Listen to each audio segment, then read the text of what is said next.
Hey, what's going on, everybody? Indypride here with Milk and Cookies Total War, joined by Oakley HiDef from THFE Productions. Hey guys. And today we're going to be bringing you a Hellenic hoedown between the Seleucids and the Bactrians. Now, this 2v2 was extremely interesting. It's very long, it's 30 minutes, but definitely stay until the end because it gets about as close as a 2v2 can possibly get. I'm not going to spoil the results, but it's definitely worth your time. Oakley, you want to go over the army setups real quick before we get into the replay? Yeah, I'll start off with mine just because I'm most familiar with that. Then we'll toss it over to you, and then we'll look at our opponents. And you haven't mentioned our opponents actually just yet. We're going to be playing against Decius Maximus Meridius, who does a lot of army testing. He has a YouTube channel. And then we're going to be playing against Blademaster, who goes by Wolf Total War. He also has a YouTube channel. So we'll link those below, and I'm sure they'll be doing their own pair of commentary from their perspective. Let's go over my build. Like Indy said, we're going to be doing two of the Seleucids. Now, I always deploy in weird formations. I don't know why, when it got started, but I just have a habit of doing that. I think Wolf Blademaster said it best when he did a commentary. He said, I kind of play it like chess, where I move everything like one piece at a time, and try and support those units. And I guess that's how I prefer to play. I don't like the spaghetti lines, which might not be the most efficient. But anyways, my build here has the Thraeus spears. I have 3 of them up front. These guys are good. You've seen me use them before.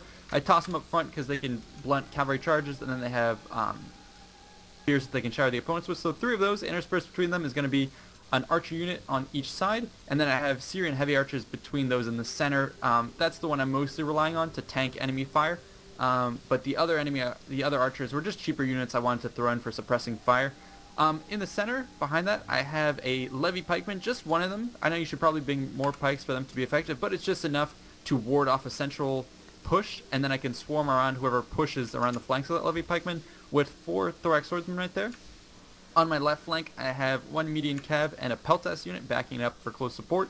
Then you can see my general unit, a Gima cav with the royal peltas there, and then on my right flank, Hellenic Canifrac and median cav once more. And I'll let you explain your build. Okay, so I have 1 Eastern Stinger up front and 3 Syrian heavy archers. They're going to be doing the skirmishing for me.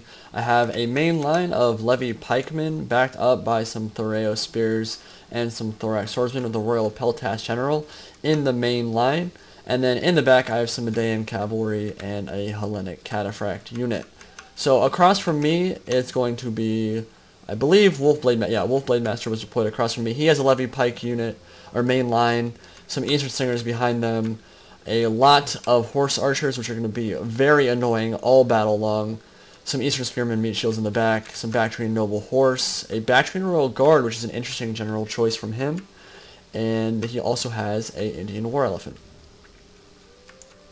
So Maximus Decimus Meridius is lined up across from Oakley. You want to go over his setup? Yeah, sure. It seems like they may have coordinated for this. They seem to be sporting a pretty similar build. So you can see both of them combined have a huge levy pikeman. These guys are cheap guys, excellent for preventing a charge from the front. And that's all this build seems to be, is keep the enemy at bay and then move forward slowly but surely with your Eastern Slingers. And you can see down the line, that's 5 over there and an additional 4 over here. Back that up with 2 mercenary Syrian archers. That's a lot of firepower. I guess this is what this build is meant for. Then in close support, he also has the annoying Scythian horse archers. Very good stats on these guys. Cheap, nimble, fast, and effective. And then heavy Bactrian noble horse. Yeah, actually 4 or 5 of those guys. And yeah, that's similar builds. And the Indian Indian elephant, thank God it's not armored, in the center is going to be pretty annoying. But yeah, the strategy for them seems to be push forward with your pikes and then just tank it out in these skirmisher fights. So, you know, I don't know how to call this from the front, from the get-go. How would you give our odds given the army composition? Well, I'm not very much of a multiplayer guy. Well, I don't know about that, Oakley, but we can press play 3, 2, 1 play, and let's talk about this faction matchup a little bit. So Seleucids are better in the infantry component. They have royal peltas. They have a better infantry component in their armies. What they don't have is the horse archers, which on a map like the pyramids is going to be a big problem for Seleucids. Hellenics in general are not the strongest factions in Rome 2 multiplayer this time. We could have gone for a very meta type build, which you guys probably know what the Rome 2 meta game revolves around now. It's heavy infantry spam. So Boii, Galatia, Tylus, especially with their 95 armor tribal warriors, and Rome are the power factions because you can bring these very cheap, very heavily armored mid-tier swords that cut through everything in melee combat. Hellenics don't have those units. Even the Royal Peltas don't do particularly well against some of the mid-tier swords for Galatia and Boii and some of those units. But what they do have is a decent... They're just very good faction overall. They have good cavalry, they have pike support, they have archers, they have good skirmishers, but Seleucids do not have horse archers, and like I said, on a map like Pyramids, which is wide open and flat, horse archers are going to have the ability to harass our flanks and be very, very annoying. So in this matchup between Seleucids and Baktria, I'm not sure I could give either of them a clear advantage. They have very similar rosters because they're both Hellenic, but horse archers are very good, especially in late game situations. So maybe a little bit in Baktria's favor, but if it is, it's very, very minimal because the infantry for Seleucids is simply better. Yeah, and what's going on here is the enemy's starting to pour forward with some of their cheap slingers, just trying to draw fire. You can see me on my flank. I'm pushing forward with close support of my Thoreau spears. They're going to be nearby just to give some extra punch to the skirmishing. You can see I'm moving them up in tight columns. And I'm getting close, and I'm trying to be very careful with how many volleys I expend on these cheap guys. You can see here my Thoreau spear got one volley, and then I'm going to be charging into combat just to scare these guys away. I know I don't have to get another volley on them. It's just enough to scare these forces away. While they retreat, I have, you can see my archers and Syrian heavy archers in supporting fire. So I'm just there to push the enemy forces out of the way, make them reform, and in the meantime, you know, allow my archers to go ahead and do their thing while we take relatively minimal losses. So that's how we're trying to counter and gain the skirmishing advantage. Over on my right flank, I've been able to put enough pressure with my own peltas, Thoreau spears, and cavalry nearby, median cav, to deny the enemy horse archers from pushing that side. However, in the back, it seems like they've scooted around your flank, and I hadn't actually been watching your side of the battlefield, and they're going to be very sneaky, move in one of the mercenary Scythian horse archers behind my median cav. Meanwhile, I'm not watching this part of the battlefield, and he's just going to... You can see where my micro is focusing up through the center, and they are literally creeping behind me like out of some sort of horror movie, and I didn't see that coming at all. So they're going to start to obliterate my median cav, unfortunately. Do they end up doing a lot of damage in that fight there? Like, are they gonna... They end up doing a significant amount of damage to me.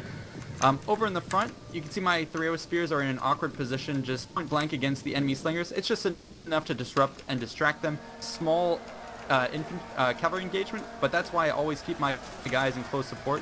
Archers, peltas, and Thoreau spears all throwing, you know, javelins, arrows, everything into that cavalry fight. So I'm doing everything I can to work in close support with my troops and try and save them. Meanwhile, the enemy horse archers are still being denied moving around the flank. That's pretty good for us. They are charging, however, with some of these levy pikemen. I did break the enemy's eastern slingers, and so I'm just going to pull out of that fight. So I figured I took enough of a chunk out of the enemy force that I'm going to now start retreating and not try and push my advantage. You can see the enemy cavalry that were chipping away at my guys have brought me down to 57 men. Let's go ahead and talk about your side of the battlefield. I can see it's underway. Yeah, things are starting in earnest at this point. So the skirmish fight has started. I wanted to take his skirmishers off the field first. The Baktria and Peltas were my main priority. I've done a little bit of damage to them, but they do have decent armor, especially for a Peltas unit. 65 armor is quite good and a very decent missile block chance as well.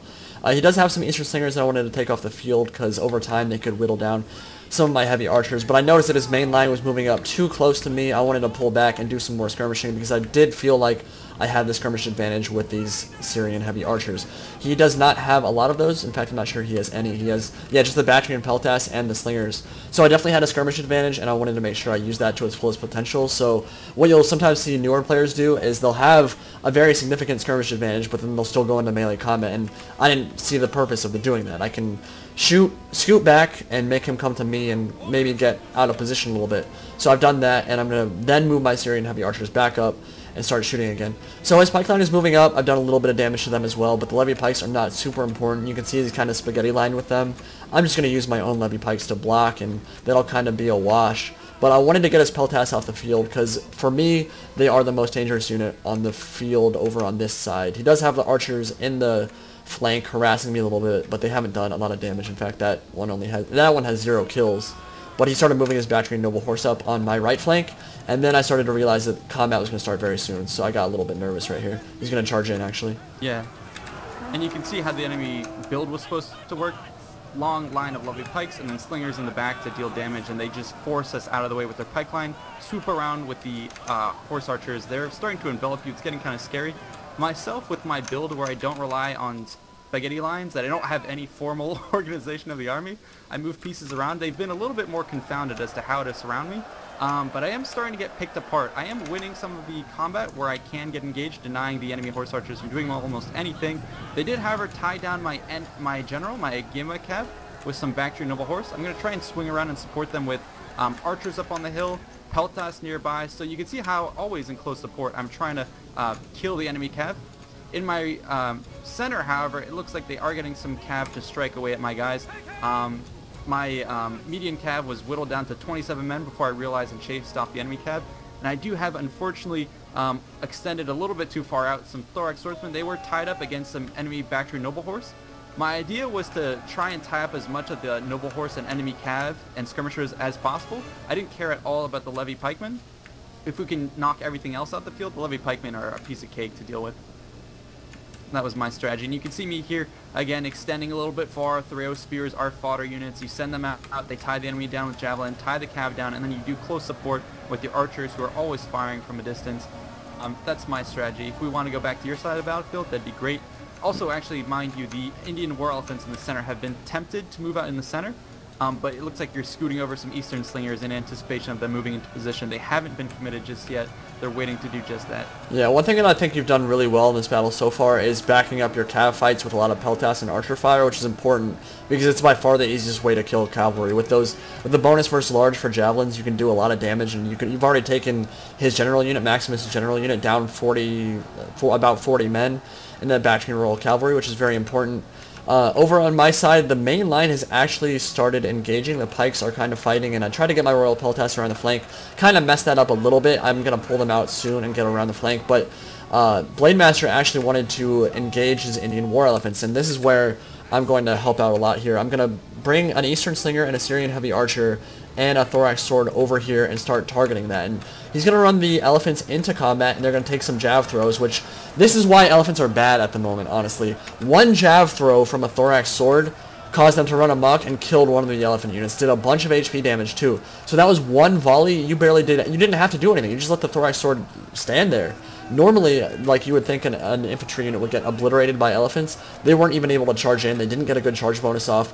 Only 27 kills, they're running amok. Maximus and Blademaster don't have control of them, and that's going to allow my slingers and your levy pikes and some of your other units that are surrounding it to just kind of tie it down and shoot it to death. So these elephants are not going to make a big impact on the battle. They're up to 78 kills, which is like, yeah, it looks bad, but considering how much they cost, not worth the investment at all. And I think they're going to end up dying very, very soon here. It's interesting what's been going on over on the left. My guys, that checkerboard pattern and the stuff I was doing over here, I got a good amount of kills, but my guys have been drawn out. And the opponents are, now that I've been split apart and I've been whittled in number, I don't have enough reinforcements, so we've pretty much lost the left. You can see the roving bands of enemy Eastern Slingers and Horse Archers trying to reposition. We burst through the center, which is going to allow us to clean up the right, so it seems like we're going to kind of trade flanks. We're going to seize the right, they're going to seize the left, and we'll see where that takes us. Meanwhile, the enemy Hellenic Cataphracts, I know that's some of our Hellenic Cataphracts, sorry. Yeah, meanwhile, the enemy's going to try and clean up the rest of our guys here, and Indy, I think at this point it's when you start to call for me to reform, come back to your side where we have perhaps more momentum going. Yeah, so it looked like on your side things weren't going horribly, but he has so many units in reserve that we just kind of wanted to consolidate our troops. It actually doesn't look like you lost your side of the battle at all. Like, we have a lot of units over there, but you did take a ton of damage. We wanted to make sure that we killed Blademaster first, though. You have an Agema cavalry here. They got a good hammer and anvil off on his Bactrian Royal Guard, and we have them surrounded. So Blademaster has some troops in my rear. He has a noble horse and a Bactrian Peltas and an Eastern Spearman over there. But I have my pikes here to reinforce. I have my Royal Peltas. We're going to be able to clean up Blademaster's infantry, but he still has the mobility advantage over on this side. He can run away from your Hellenic Cataphracts and just harass them with the Horse Archers.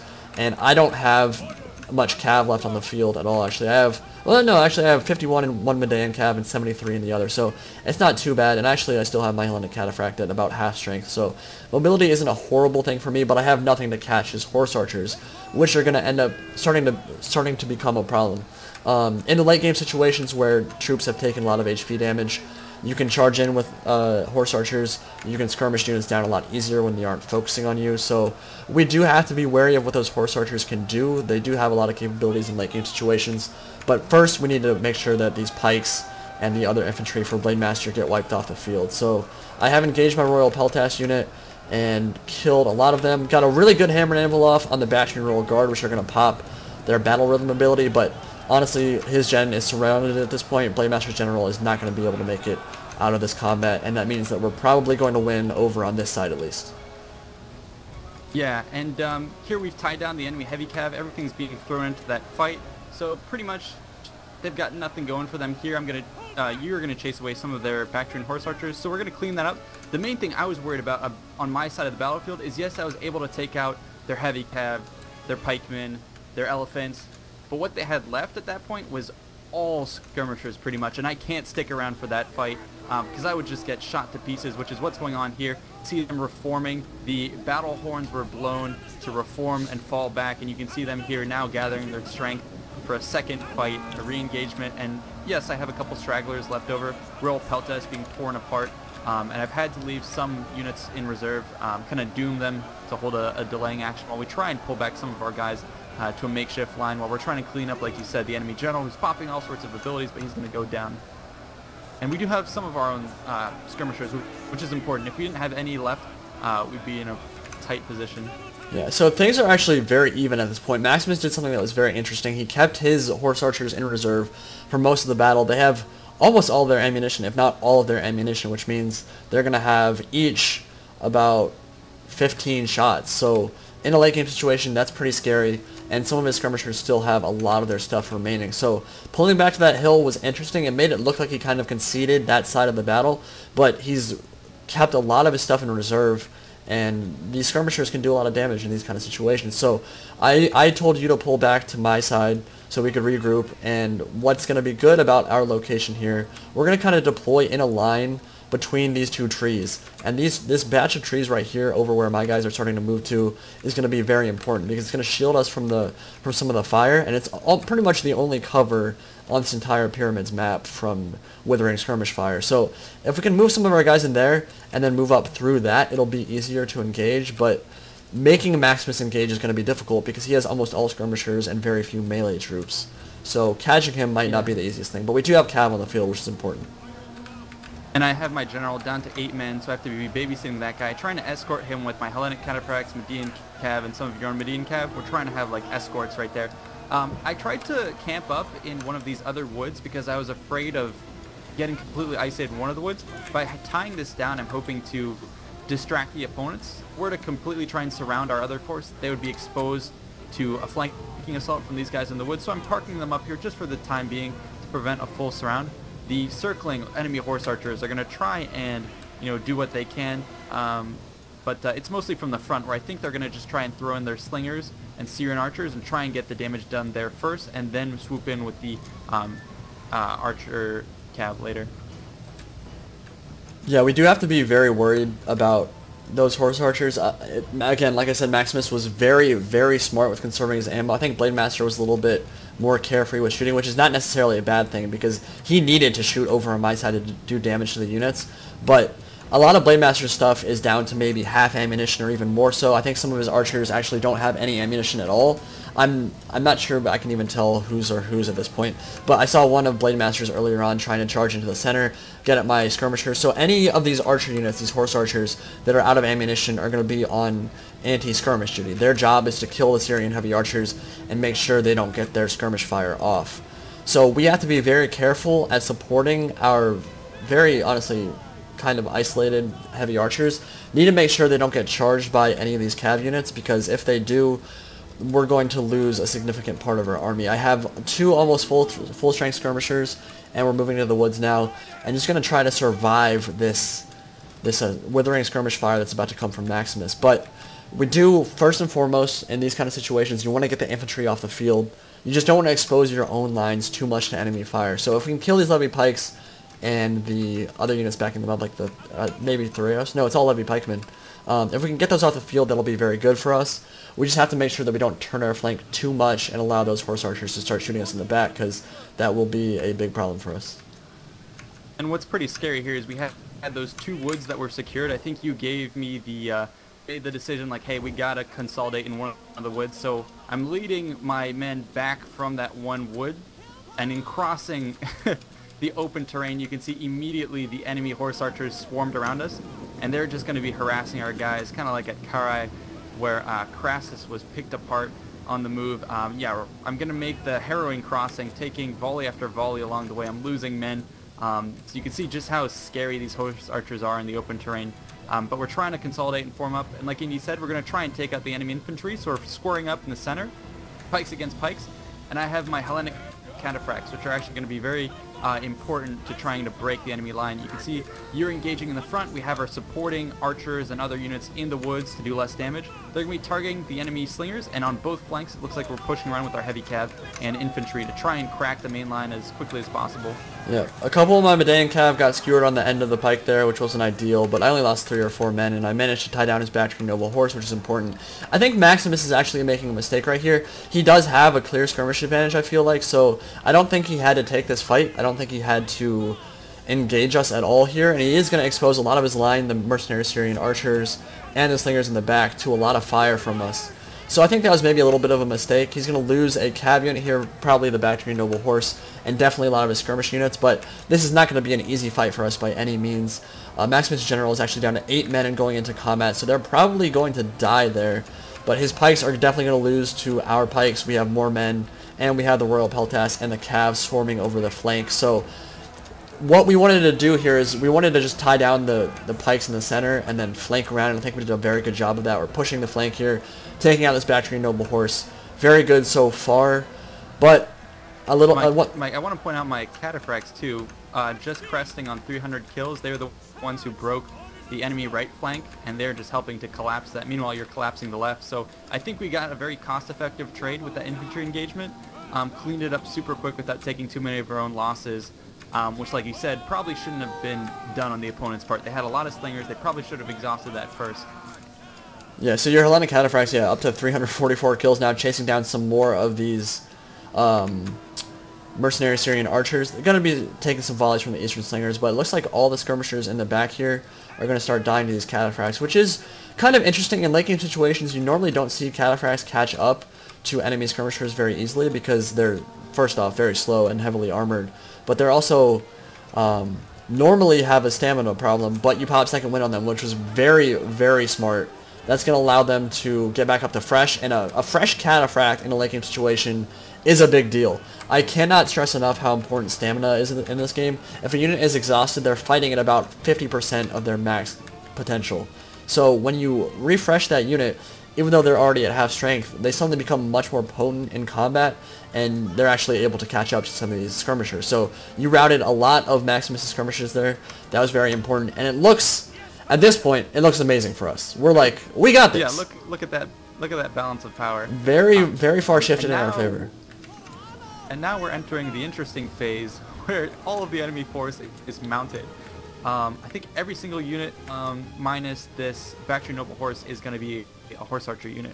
So we're like, okay, there's no way we can chase them down. The best we can do is hole up in the forest and try and focus fire. I can see one of the Scythian horse archers is starting to rout, but they're just going to park themselves super close and start targeting our exposed guys. These Scythian horse archers now don't really have to fear us. They can get as close as they want, put heavy shot on, and just do devastating amounts of damage against our guys. You can see the balance of power is in our favor, but now let's see how that balance of power shifts once you expend, you know, volley after volley of horse archer ammo. Yeah, so at this point in the battle, I've called out, I'm like, Oakley, we gotta get to the forest, we have to camp it, we have to box. Literally, there's no other option here. He has the skirmish advantage and he has the mobility advantage. So I was like, this one thorax sword is isolated out here. I was like, no, get it in. But it's really hard for you because they're kind of tired, first off. But like they're just going to get harassed down by the horse archers. So anytime they come up, you want to try to turn them around and make sure they don't get charged. But we just need to box up here because there's going to be a lot of skirmish fire coming in. We have to hope that they run out of ammunition or they don't have a lot. And at this point, we were all on TeamSpeak together, and we were asking Maximus, like, how much ammo do you have? How much ammo? And he's like, full. And I wasn't sure that I believed him because, like, how could you go a whole battle without expanding ammunition? But he kept a lot of these guys in reserve, so he actually does have a lot of ammunition. So you look at this, oh, we have so many pikes, we have a pike box, we're fine, it's just a couple of skirmishers, but they're full ammo. That's a problem. So we have not won this battle yet, not by a long shot. And he's doing a pretty effective job of continuing to charge my thorax swordsman as I try and pull them in. He probably turned fire of will off. Yeah, I don't see these guys shooting. He's saying, okay, I'm not going to waste my shots on these guys if I can charge them straight up. And my guys are agonizingly trying to walk back to the defense. My Hellenic cataphracts keep making sorties just to ward off the enemy cav, trying to like, come on guys, make it back to the inner circle. Yeah, it's going to be a long walk to get in, and every time I try and break out of shield wall, he's going to bait a charge, or feign a charge, I should say. I don't know, did you have any more ammo left on your guys at this point? No, I was out of ammunition on basically everything. If I had ammo left in some of these Syrian heavy archers and the slingers, I could have done actually a lot of damage to these horse archers. They're just not very high armor. But he's charging into the flanks, and now they're going to start doing something that's very smart. They see that my Royal Peltas general is down to 27 men. They see that your general, like you said, is down to 8 men. They can target those, and this forest is not very dense. You can see there aren't a lot of trees there. They can actually shoot in, and they're shooting at your gen, and you just lost 4 men in your Gemma Cav. There's going to be a morale penalty when you lose that general unit, and there's going to be a morale penalty when I lose my general unit. And your gen is in red morale, mine is in yellow morale. Things are starting to get scary, and we don't have a whole lot to actually catch and tie down these horse archers or the cav when they charge in, because the cataphracts are simply slower than the horse archers. So, and there aren't very many men left in that unit anyway.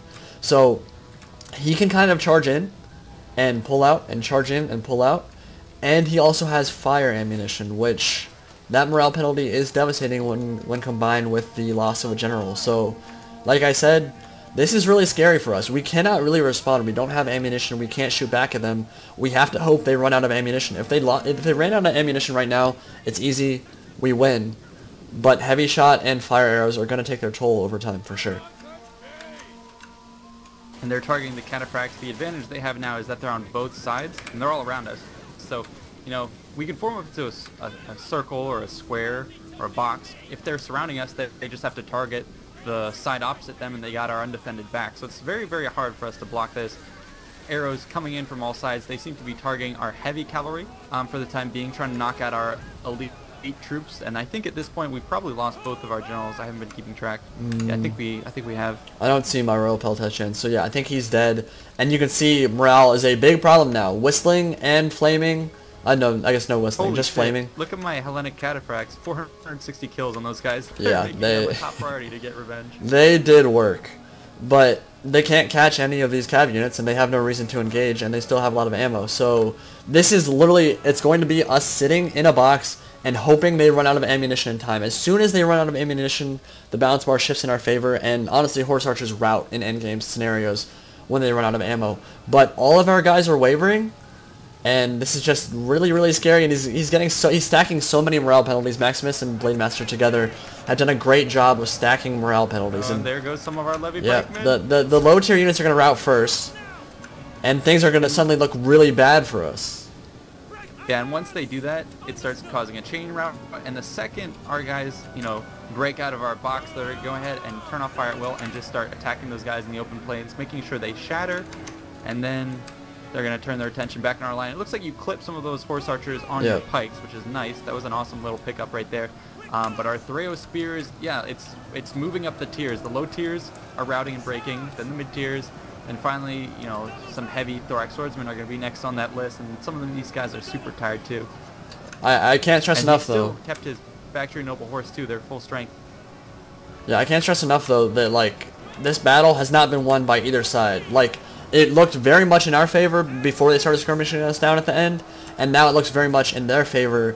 But the balance bar is still relatively even, and we still have high tier units with relatively high morale. So thorax swordsman, decent base morale. I still have a thorax swordsman almost full strength, and we still have a couple pike units. So we're going to box up again, and honestly just hold on for dear life. That's all we're doing at this point. We're just trying to, oh, you get charged there. We're just trying our best to hold on for dear life and hope that we can survive this onslaught, because it's coming down to the wire at this point. Yeah, and I got caught in a position where his cab would engage, and I would charge out after them to make sure, you know, if they pull out, I do damage. Call me out, and then I would try and go back into the square, and that's where you saw these thorax swordsmen get destroyed. So I'm not quite sure what to do in that situation. Let them run away or try and kill them by chasing them and break them. So yeah, it's a very tricky situation we're left in. You can see our new box getting ever smaller. Yeah, as units route, it's getting smaller and smaller. And I can't... I feel so bad for the guys that are in this box, because it's got to be the most helpless situation that I can possibly think of. Just completely surrounded. You know that there aren't that many men on the other side. Like, if we count the actual manpower, have them very much outnumbered, much like the Romans did the Parthians at Carrhae, but it doesn't really matter because we can't catch them, we can't touch them. All you can do is either break and run, or stay in a box, raise your shield, and hope to survive the onslaught. And that's what our men are doing at this point, but the morale penalties are stacking, and it's getting scarier and scarier, and some of the lower tier troops have routed, and now we're pretty much only left with this one levy pike, and the rest are higher tier units like the Thureos and the thorax swords. And they're getting so much efficiency out of these horse archers at the end. I mean, our guys with cycle charges, and then charging in with the higher tier melee rate, and you can see there, I mean, we kind of absorbed that charge, but because we're tied up in the back, it's a morale penalty. It's gonna start to stack. And my guys, at 98 men left, at 105, are starting to waver. That's pretty crazy. So they're charging in waves en masse here. Let's see how many Bactrian noble horse were they at. They only lost 3 men on that charge. You can see how much of a chunk that took out of our line there.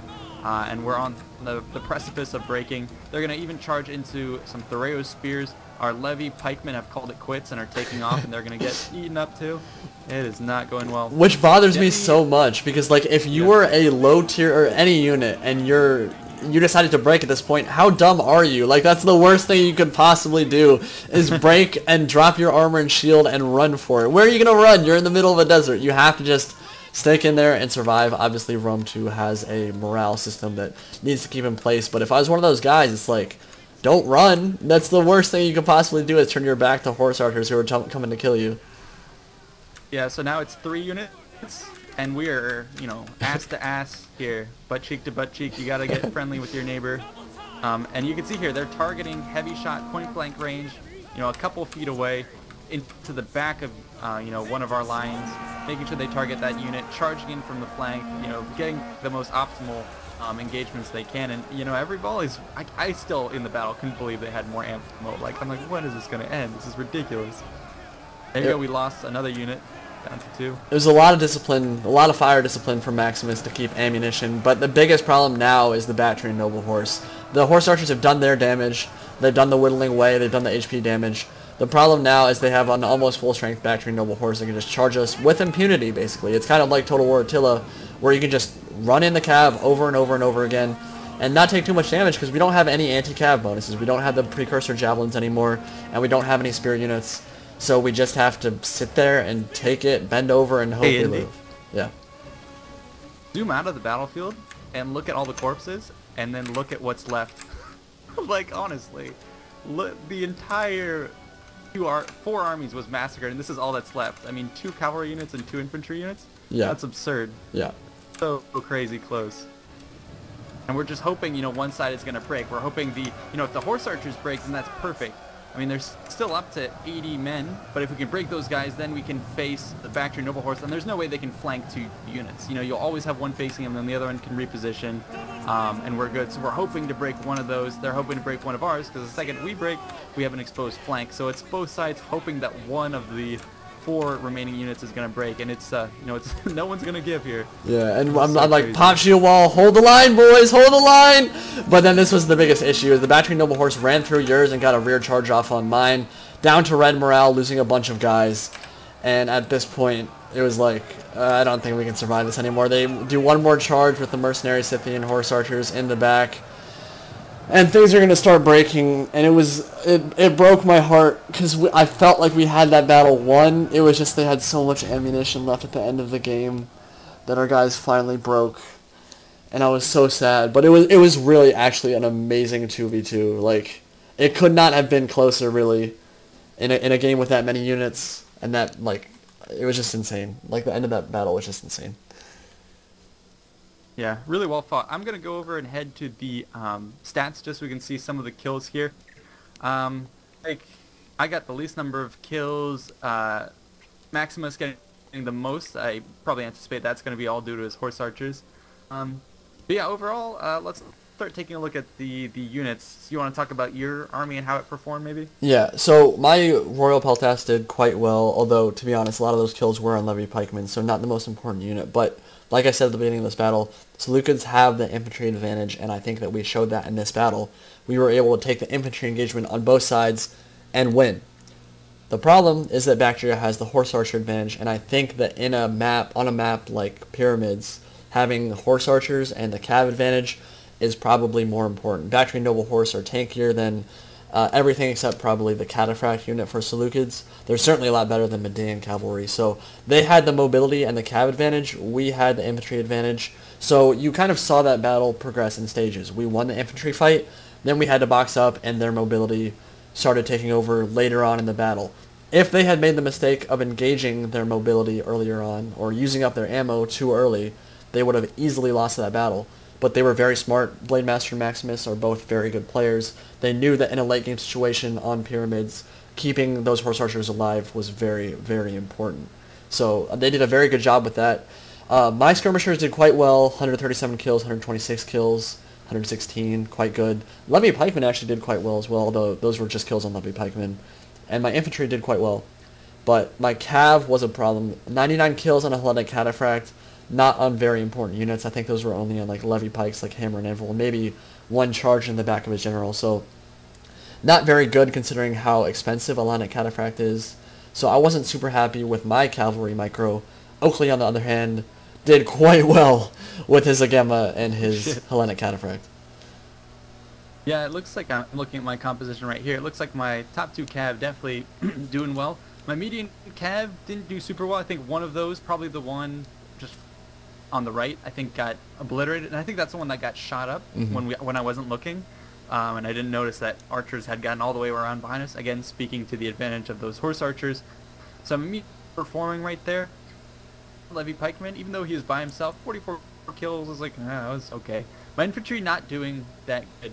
You can see the number of kills on them. I think it was because I was dealing with Levy Pikemen and lots of skirmishers, and I couldn't quite catch up to those skirmishers. I think most of the kills on my swordsmen was spent trying to throw javelins at elephants or at heavy cav, and so I got kills, but there just aren't that many cavalry to kill.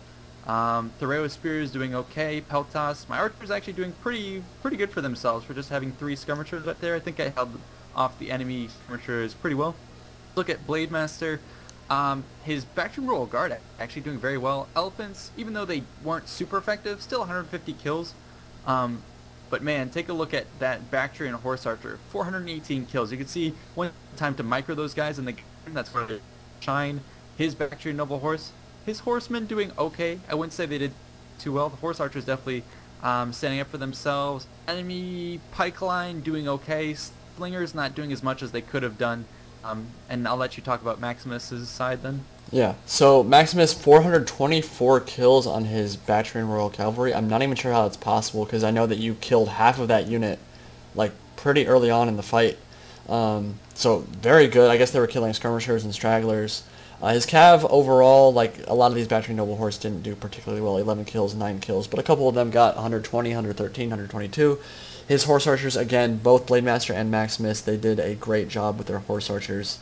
418 kills on Blademasters and then 262 on these. Like, that's just super cost effective. They're so good in late game situations, especially on maps where there's not a lot of forest.